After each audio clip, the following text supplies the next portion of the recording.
Produção brasileira Cinecastro, Rio de Janeiro e São Paulo.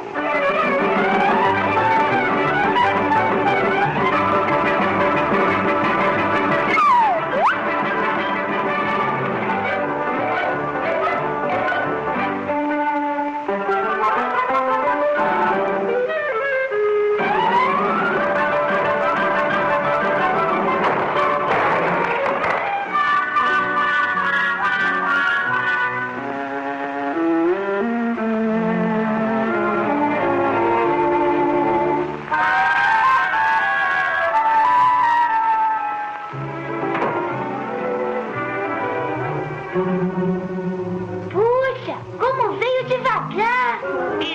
Eu nem ouvi chegar. Eu também não, pisou muito macio. Pisou macio mesmo, puxa. Se fizesse algum barulhinho, se tivesse uma espécie de apito, qualquer coisa, ou um sino. Um sino!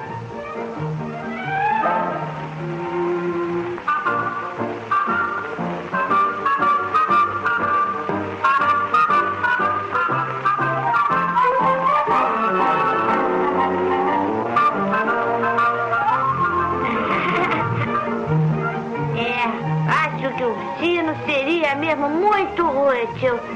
Ei, rapazes, acho que devemos fazer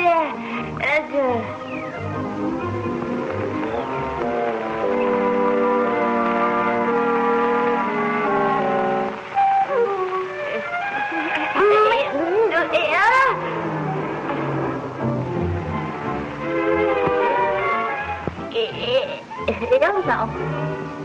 Foi você quem sugeriu. Mas não é uma boa ideia, porque...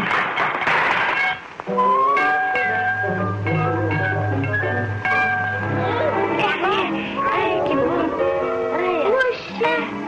Puxa, como é que você conseguiu isso? Como? Conta pra gente. Cara, foi fácil. Snifos, como conseguiu pôr o sino no pescoço? Cara, foi fácil. Eu cheguei perto dele e disse: escuta aqui, meu velho, olha aqui, seu gato, bota logo esse sino antes que eu me irrite, porque senão vai ser aquela parada. Eu sou o osso duro de roer. Vamos lá.